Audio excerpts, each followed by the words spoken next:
आदरणीय दर्शकवृन्द नमस्कार। Accuracy, balance, credibility, यो हो एबिसी न्यूज र यति बेला यहाँहरू हेर्दै हुनुहुन्छ कार्यक्रम क्रस चेक। साथमा छु म अर्जुन लिम्बू। स्थानीय निर्वाचन 2079 समाप्त भइसकेको छ। मत परिणामहरू आउन थालेका छन् र ठुला सहरहरू भनौँ, उपमहानगरपालिका, नगरपालिका, महानगरपालिकाका पनि मतगणनाहरू धमाधम भइराखेका छन्। यही सेरोफेरोमा हामी कुराकानी गर्न आज गइराखेका छौँ र हामीसँग एकजना विद्वान वरिष्ठ अधिवक्ता डाक्टर सुरेन्द्र भण्डारीज्यू हुनुहुन्छ। आउनुहोस् उहाँलाई क्रस चेकमा स्वागत गरौँ। डाक्टर साहब, कार्यक्रम क्रस चेकमा यहाँलाई हार्दिक स्वागत छ। धन्यवाद अर्जुन सर। सबभन्दा पहिला त यो क्रस चेक भन्ने कार्यक्रम सुरु गर्नुभएकोमा यहाँलाई धेरै धेरै धन्यवाद। Thank you so much. Doctor साहब, आराम हुनुहुन्छ? ठिक छ हजुर। त्यही त, स्थानीय निर्वाचन भर्खरै समाप्त भएको छ। मत परिणामहरू आउन थालेका छन् होइन। प्रतिनिधिहरू घोषित पनि भइराख्नु भएको छ, विजेता घोषित भइराख्नु भएको छ। यहाँले समग्रमा स्थानीय निर्वाचनलाई हेर्न पर्दाखेरि, समीक्षा गर्न पर्दाखेरि तपाईँको नजरमा कस्तो रह्यो डाक्टर साहब? यो एकदमै महत्त्वपूर्ण छ धेरै कारणले। पहिलो त पिरियडिक इलेक्सन, आवधिक निर्वाचन लोकतन्त्रको कोर आत्मा नै हो। त्यसैले लोकतन्त्रमा पिरियडिक इलेक्सन हुन सकेन भने लोकतन्त्र धरापमा पर्छ। र यसले लोकतन्त्रको एउटा अभ्यास हो। पिरियडिक इलेक्सन भयो, त्यो आफैमा ठुलो उपलब्धि हो। दोस्रो, 109 वर्षसम्मका मानिसहरू गएर मतदान गर्नुभएको छ। एकदम यो डेमोक्रेसीप्रतिको कत्रो ठुलो कमिटमेन्ट रहेछ। त्यो पनि सहरमा होइन, हुम्ला जुम्ला जस्तो ठाउँमा होइन। त्यसले कत्रो कमिटमेन्ट रहेछ भन्ने कुरा दोस्रो त्यो देखाउँछ राम्रो पक्ष। तेस्रो, डिफरेन्टली एबल या अपाङ्ग भन्छौँ हामी, डिफरेन्टली एबल फरक रूपमा सक्षम व्यक्तिहरू उहाँहरू गएर मतदान गर्नुभएको छ। तर त्यो डिफरेन्टली एबल व्यक्तिहरूलाई व्हिल चेयरमा गएर मतदान गर्न दिएन। त्यो एकदमै कता कता बिजाउने तस्बिरहरू पनि सार्वजनिक त्यो भयो। त्यो एकदमै कारुणिक छ। त्यो एकदमै हाम्रो सिस्टम कति एउटा इनह्युमेन भएको भन्ने लाग्छ होइन। अर्कोतिर प्रहरीले वृद्धालाई बोकेर लिएर गएर भोटिङ गराउनु भएको छ एकजना महिला प्रहरीले। त्यो कति राम्रो दृश्य क्या। त्यो हेर्दाखेरि त्यो कति ठुलो पोजिटिभिटी आउने होइन। यस्ता थुप्रै कुराहरू, राम्रा कुराहरू भयो। सँगसँगै यसका नकारात्मक कुरा के देखिए भने झन्डै 60-61 ठाउँमा गोली नै चल्यो। थुप्रै ठाउँमा कुटपिटहरू भए। कतिपय ठाउँमा बुथ क्याप्चरका कुराहरू भए। अब यी कुराहरू मैले नर्मल रूपमा लिएको छैन। पहिलाको भन्दा कम भयो कि बेसी भयो यो तुलना गर्ने विषय होइन। यो विषय कस्तो हो भने हामीले लोकतन्त्रको यति लामो अभ्यास गरिसक्दाखेरि पनि अझै पनि यस्ता किसिमका गोली चल्नुपर्ने र निर्वाचन सिद्धिसके पछाडि मतगणनाको सन्दर्भमा पनि कहीँ गोली चलेका छन् होइन। यसले के देखाउँछ भने हामीमा जुन आफ्नै मान्छेले जित्नुपर्ने, मैले नै जित्नुपर्ने, मेरै पार्टीले जित्नुपर्ने भन्ने जुन माइन्डसेट हामीले समाजमा लिएर गयौँ, त्यसले एउटा विकृति जन्माएको छ एउटा। दोस्रो कुरो, हामीले जुन किसिमको गठबन्धन गऱ्यौँ त्यसले विचारको राजनीति भएन, मान्यता भ्यालुजको राजनीति भएन।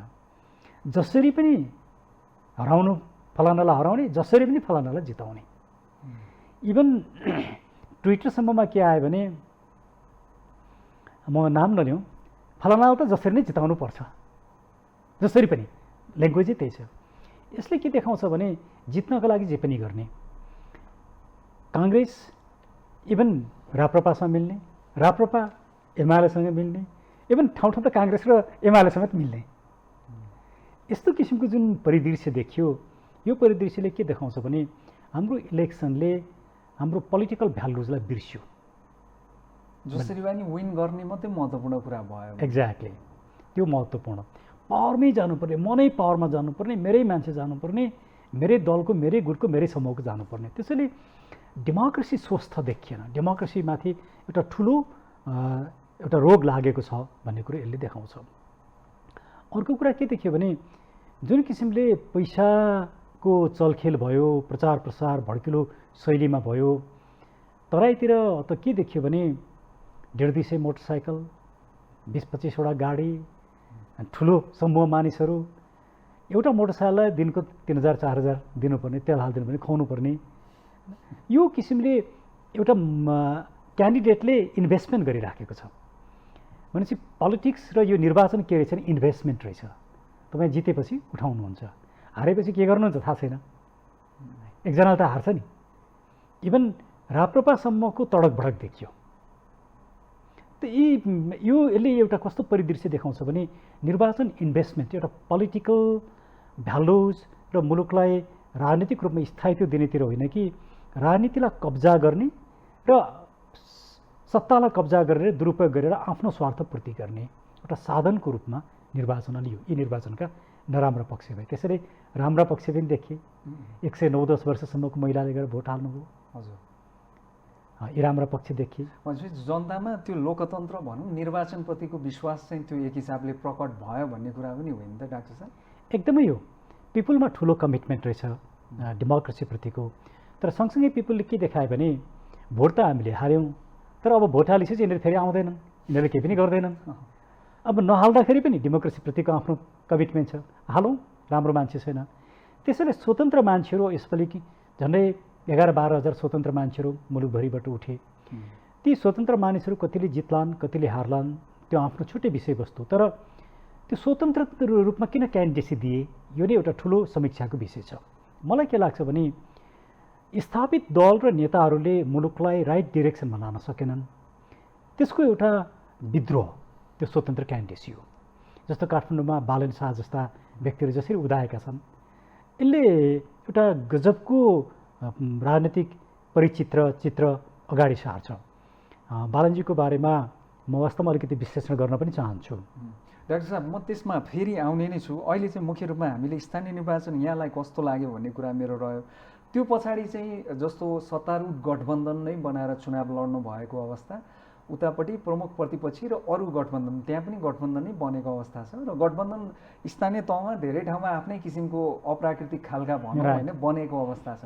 तर समग्रमा अहिलेको परिणाम भनौँ र यसले प्रक्षेपण गरेका नतिजाहरू सङ्केतहरूलाई हेर्ने हो भनेदेखि सत्तारूढ गठबन्धनले निराश हुनपर्ने अवस्था देखिएन। प्रमुख प्रतिपक्षी दल एमाले नै अलिक खुम्चिएको जस्तो अवस्था र त्यसको फाइदा नेकपा एकीकृत समाजवादी हुँदै अरूलाई पनि निश्चित रूपमा प्राप्त भएकै अवस्था छ। भनेपछि प्रचण्डजीहरूले जुन भन्नुभएको थियो पहिला, अब यो चाहिँ गठबन्धन चाहिँ इन्ट्याक्ट राख्नको लागि पनि यो निर्वाचन महत्त्वपूर्ण छ भनेर उहाँहरूको अभिव्यक्ति आएको अवस्था हो। भनेपछि एटलिस्ट गठबन्धन चाहिँ बच्ने भयो होइन सर कि होइन? अब अहिले म यो कन्क्लुजनमा पुग्न सक्दिनँ, किनकि गठबन्धनको भविष्य प्रचण्डजीको छोरीले जित्नुहुन्छ कि हार्नुहुन्छ भन्ने कुरामा निर्भर छ। प्रचण्डजीको पोलिटिक्स अरू कुरासँग सरोकारै राख्दैन। आफ्नो छोरीले जित्नुभयो, गठबन्धन बाँच्यो। आफ्नो छोरीले जित्नु भएन, सायद गठबन्धनभन्दा अर्को विकल्प उहाँले रोज्नु होला। किनकि नतिजा त सन्तोषजनक रूपमै प्राप्त गर्नु सन्तोषजनक छ अहिलेसम्म त लागि कम्तीमा होइन। अहिलेसम्म त अब CCTV क्यामेरा राखिया छ, अहिलेसम्म फेयर काउन्टिङ भइराखेको छ। फेयरली रेणुजीले जित्नुभयो भने त्यो स्वीकार्नुपर्छ सबैले। होला रेणुजी कसलाई मन पर्ला कसलाई मन नपर्ला त्यो आफ्नो ठाउँमा छ, तर मतदाताले मत दिएर जितेपछि त त्यो त रेकग्नाइज गर्नु पऱ्यो नि, मान्नु पऱ्यो नि। तर अहिलेको यो निर्वाचनका नि यहाँले भनेकोमा गठबन्धन बाँच्छ कि बाँच्दैन त्यो ठुलो कुरा होइन। डेमोक्रेसीलाई चाहिँ यसले कस्तो असर पार्यो त्यो चाहिँ ठुलो कुरा हो। जस्तो के देखियो भने अहिलेको हाम्रो डेमोक्रेसीको सबभन्दा ठुलो शत्रु भनेकै भ्रष्टाचार हो। भ्रष्टाचारको विरुद्धमा कहीँ कतै बोलिँदैन, किनकि आफै पैसा बाँडिराखेको छ। निर्वाचनलाई इन्भेस्टमेन्ट बनाइएको छ। यसले के देखाउँछ भने अब जो जनप्रतिनिधि आए, विकल्प होला नि, कतिपय राम्रा पनि आउलान्, तर समग्रतामा झन् बेसी भ्रष्टाचार बढ्ने, आफूले गरेको इन्भेस्टमेन्ट उठाउने, त्यतातिर नै मुलुकलाई लैजाने सङ्केतहरू देखिए।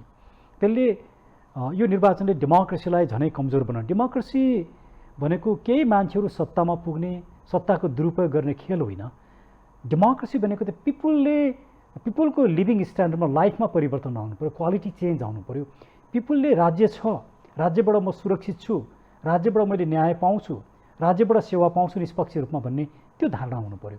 त्यो चाहिँ अझै कमजोर बनिराखेको मैले त्यो देखिरहेको छु। त्यसैले यो निर्वाचनले मुलुकका एजेन्डाहरूलाई एड्रेस गर्ला मलाई त्यस्तो लाग्दैन। त्यसैले यो चाहिँ एउटा ठुलो क्राइसिस क्राइसिस इन डेमोक्रेसी। मुलुकको एजेन्डा भन्दा पनि यो मुख्य रूपमा त स्थानीय तहको चाहिँ निर्वाचन भएको नाताले स्थानीय तहसँग नै जोडिएला नि त सर यो कुरा त।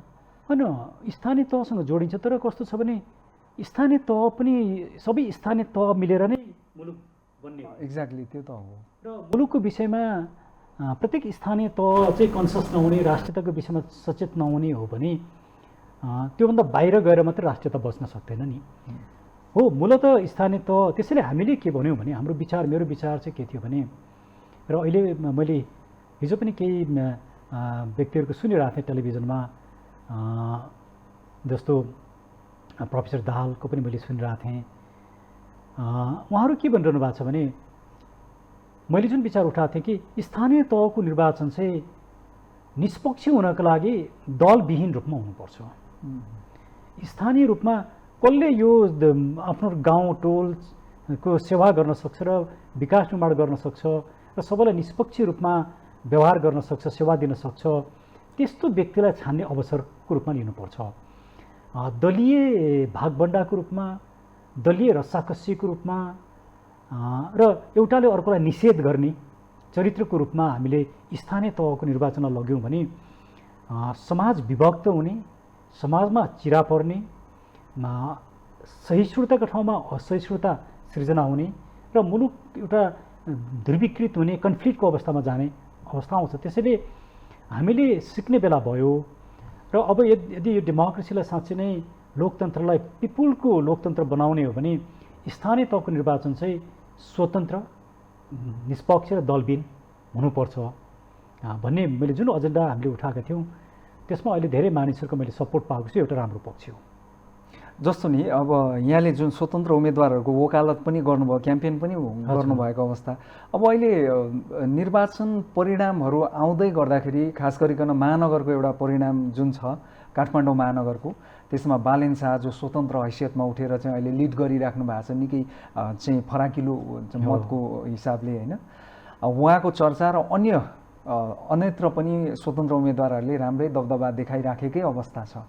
अब काठमाडौँकै केसमा भन्नुहुन्छ भनेदेखि बालेन शाहको जुन किसिमको अहिले उहाँले लिड गरिराख्नु भएको छ, अहिले उहाँले जित्नुहुन्छ र हार्नुहुन्छ भनेर अहिले नै आकलन गर्न अलिक छिटै होला, तर उहाँको जसरी उदय भएर जसरी उहाँले मत प्राप्त गर्नुभएको जनताको एक किसिमको विश्वास त्यहाँ देखिएको छ, त्यसलाई चाहिँ कसरी लिनुहुन्छ तपाईँ? It's very interesting. वास्तवमा बालेन शाह अब नेपालको राजनीतिमा निकै ठुलो चर्चा र परिचर्चा, समीक्षाको विषय बन्छन्। किन बन्छन् भने बालेन शाह काठमाडौँमा विभिन्न व्यक्तिहरूले उम्मेदवारी दिए, जस्तो नानीमैया दाहालको नाम पनि आउँछ। नानीमैया दाहाल होइन, बालेन शाह एउटा सिरियस व्यक्ति रहेछन्। किन सिरियस व्यक्ति रहेछन् भने बालेन शाहको क्यान्डिडेसीले केही अहम राजनीतिक प्रश्न पनि जन्माएको छ र केही सिक्ने पाठहरू पनि दिएको छ। उदाहरणका लागि बालेन शाहले आफ्नो सिङ्गो क्याम्पेनमा कसैलाई पनि आरोप लगाएनन्, कुनै नकारात्मक कुरा गरेनन्। कति त्यो शालीनता उनले देखाए, त्यो किसिमको स्टेचर, त्यो व्यक्तित्व उनले जुन देखाए, यो सबैले सिक्न लायक छ। सायद त्यही कारणले बालेन शाहलाई झन् बेसी पिपुलहरूले मन पराए। उनले पनि अरूलाई आरोप लाउँदै हिँडेका भए यी पनि अरू जस्तै हुन् भनेर पिपुलले डिसमिस गर्थे होला, गरेन। एउटा यो देखियो। दोस्रो, बालेन शाहले भित्रभित्रै आफू मेयर हुनको लागि लामो समयदेखि तयारी गरेका रहेछन् भन्ने कुरा किन बुझिन्छ भने उनले जति कुराहरू बोल्छन् सार्प बोल्छन्, धेरै गन्थन स्टडी चाहिँ साथमा, धेरै गन्थन गर्दैनन् र एकटुक रूपमा नि एकटुक जवाफ उनले दिन्छन् र त्यो कस्तो छ भने पिपुललाई ठ्याक्कै मनपर्ने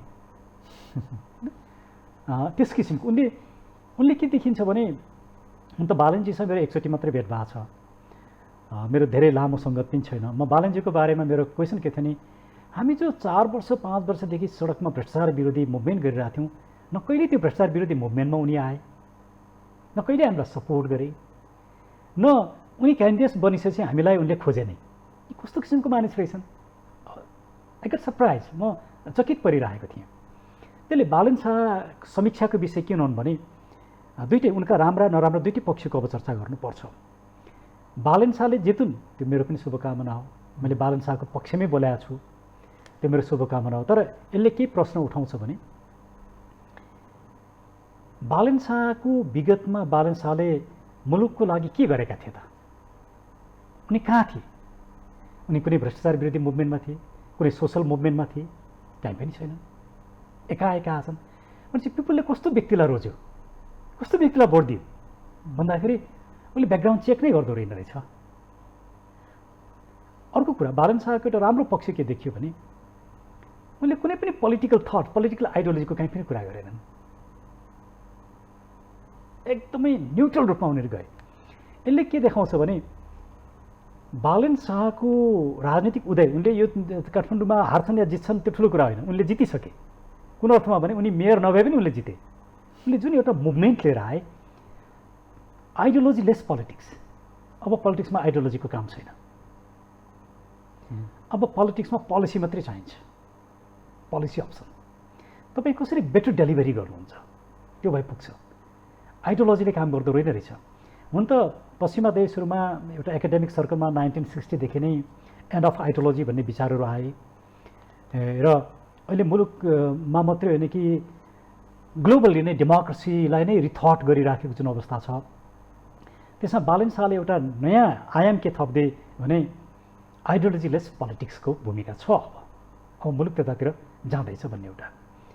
तर सँगसँगै अर्को क्वेसन के थप्यो भने उनी हिजो भ्रष्टाचार विरोधी मुभमेन्टमा पनि थिएनन्, सोसल मुभमेन्टमा पनि थिएनन् र उनले हिजो के लेखेका थिए भने 5 वर्ष अगाडि म यो निर्वाचनमा मत दिन्न किनकि म उम्मेदवार होइन, अरूले केही गर्छन् भन्ने कुरा मलाई विश्वास छैन, मैले मात्रै केही गर्छु, यस्तै उनले लेखेका थिए। अनि यस्तो सेल्फ सेन्ट्रिक मान्छे जसले हिजो उनी जस्तै युवा उम्मेदवार थिए नि त, रञ्जु दर्शनाहरू थिए, उनीहरूलाई किन सपोर्ट गरेनन्? र उनले आफूलाई मात्रै केन्द्रबिन्दुमा राख्ने यस्तो व्यक्तिलाई पनि फेरि हामी सबैले सपोर्ट गऱ्यौँ। यसले भोटरको साइकोलोजी कस्तो हुँदो रहेछ भन्ने अध्ययन गर्न पनि एउटा ठुलो अवसर दिएको छ। मैले आफै बालन शाहलाई सपोर्ट गरेको छु। हो, मैले भोट हाल्न सकिनँ किनकि म बिमारीमै, म काठमाडौँको मतदाता होइन, म ललितपुरको मतदाता हुँ। मेरो घरको नजिकै मतदान केन्द्र थियो, तैपनि म जान सकिनँ। मलाई 102 ज्वरो आइरहेको थियो। मलाई त्यसमा दुःख लागेछ। तर म काठमाडौँको मतदाता भएँ, म बालन शाहलाई भोट हाल्थेँ, त्यसमा विवादै छैन। तर मैले भोट हाल्ने पनि प्रश्न चाहिँ के उठ्छ भने बालन शाहलाई किन रोज्ने? किनकि उनी भोलि मेयर भए पनि उनीसँग टिम त छैन। उनले के डेलिभरी गर्लान्, कसरी विश्वास गर्ने? सँगसँगै अहिलेको जुन यो सिस्टम छ, यो सिस्टम यति एउटा विकृत र कमजोर भइसकेको अवस्था छ। यही सिस्टमभित्र बसेर म केही गर्छु भन्ने कुरा चाहिँ के हो भने एउटा झिनो मसिनो कुरा मात्रै हो। यसले मुलुकका समस्या सम्बोधन गर्दैन। तर बालन शाह किन मुलुक परिवर्तनको लागि आउँदैनन् त? मुलुक परिवर्तनको एजेन्डा नै नबोकेको मान्छेलाई किन सपोर्ट गर्ने? हो, उनले एउटा गजब देखाए कि राष्ट्रिय झन्डा बोकेर म एउटा राष्ट्रवादी हुँ, मेरो राष्ट्रप्रतिको माया छ भन्ने कुरो जुन देखाए, त्यसले बालन शाह हेर्नुहोस् एउटा यस्तो प्याकेज हो नि बालन शाह, जसको विषयमा बौद्धिक रूपमा छलफल हुन्छ, अब राजनीतिक रूपमा छलफल हुन्छ। सायद उनका बारेमा पुस्तक लेखेलान्, उनका बारेमा आर्टिकल लेखेलान्। यो गजबको पात्र भाइ। एकदमै। डाक्टर साहब, एउटा कुरा त यसमा मलाई जोड्नै मन लाग्यो, खास गरिकन बालन शाहको उदयको विषयमा यहाँले यति धेरै बोल्नुभयो। यो सँगसँगै अर्को पाटो हामीले के पनि हेर्नुपर्छ भनेदेखि जस्तो एउटा वैकल्पिक राजनीतिक शक्तिका रूपमा हामीले योभन्दा अगाडि निकै अपेक्षा गरेको साझा भनौँ, विवेकशील भनौँ, त्यो पार्टी राइट, र उहाँहरूको पनि अघिल्लोचोटि निकै कमाल देखिएको थियो काठमाडौँमा, रञ्जु दर्शना होइन, किशोर थापाजीहरू जुन देखिएको थियो, त्यो वैकल्पिक शक्तिको रूपमा एउटा आउनुपर्छ भन्ने अभिमत थियो नि त्यो बेला। राइट। अब त्यो अभिमत चाहिँ अहिले समाप्त, लगभग त्यो अलिकति कम भएको र त्यसको ठाउँमा स्वतन्त्रको हैसियत चाहिँ, अर्थात् उहाँले स्वतन्त्र उम्मेदवारले बोकेका एजेन्डा चाहिँ अलिक ज्यादा चाहिँ तपाईँको चाहिँ चर्चामा भए जस्तो। र यसको मतलब काठमाडौँले वैकल्पिक शक्तिलाई अहिले अलिकति नजरअन्दाज गरेको अवस्था हो कि के, कसरी बुझ्ने यसलाई? Beautiful question अर्जुनजी, beautiful question. समीक्षा बास्कोटाजी एकदमै, उहाँ आफैमा कति ट्यालेन्ट म समीक्षाजी र बालनजीको तुलना गरौँ है। समीक्षाजी युएसमा पढ्नुभयो, प्रखर बोल्ने मान्छे, बौद्धिक मान्छे र राम्रो लयर हो। कम कोर्ट प्र्याक्टिस गर्नुहुन्छ, तर जति आउनुहुन्छ राम्रो प्रस्तुति दिनुहुन्छ, मान्छे भद्र हुनुहुन्छ, अन्तर्वार्तामा पनि लजिकल्ली प्रस्तुत हुनुहुन्छ। साँच्चै भन्ने हो भने समीक्षा बास्कोटा प्रतिनिधि पात्र हुन्, यो समाजले छान्नुपर्ने। होला कतिपय वैचारिक कुरामा उहाँ र मेरो बिचमा मतभेद छ, उहाँको पार्टीसँग मेरो मतभेद होला, त्यो दोस्रो कुरा हो। तर तपाईँले विद्वताको किसिमले हेर्नुभयो, व्यक्तित्वको किसिमले हेर्नुभयो, अध्ययनको किसिमले हेर्नुभयो, एउटा महिलावादी नेतृत्वको किसिमले हेर्नुभयो, यी सबै गुणहरू समीक्षाजीमा छन्। तर समीक्षाजीले किन स्वयं पनि भोट कटाउनु भएको छैन अहिलेसम्म? भोलि कटाउनु होला, तर समीक्षाजीले जित्नुहुन्न भन्ने कुरो त प्रष्ट देखिन्छ। अब यो रिडल जुन छ नि, बालनजी न सडकमा आएको व्यक्ति, समीक्षाजी वर्षौँदेखि सडकमा हुनुहुन्छ, भ्रष्टाचार विरोधी मुभमेन्टको लिड गरिरहनु भएको छ, किन त यस्तो भयो? यो $1 मिलियन रिसर्च क्वेसन हजुर, यसको सजिलो आन्सर छैन। तर यो गजबको बालनजी एउटा ठुलो रिसर्च पात्र बनिसक्नु भएको छ। रिसर्च पात्र भन्नाले मिस्ट्री सहितको रिसर्च पात्र कि कस्तो? होइन होइन, म मिस्ट्री ठान्दिनँ। बालनजी जसरी प्रस्तुत हुनुभयो नि इलेक्सनमा, त्यो एकदमै सलाम गर्न लायक। हेर्नुहोस् त, एक ठाउँ उहाँले कसैलाई आरोप लाउनु भएन, त्यो कत्रो क्वालिटी हो।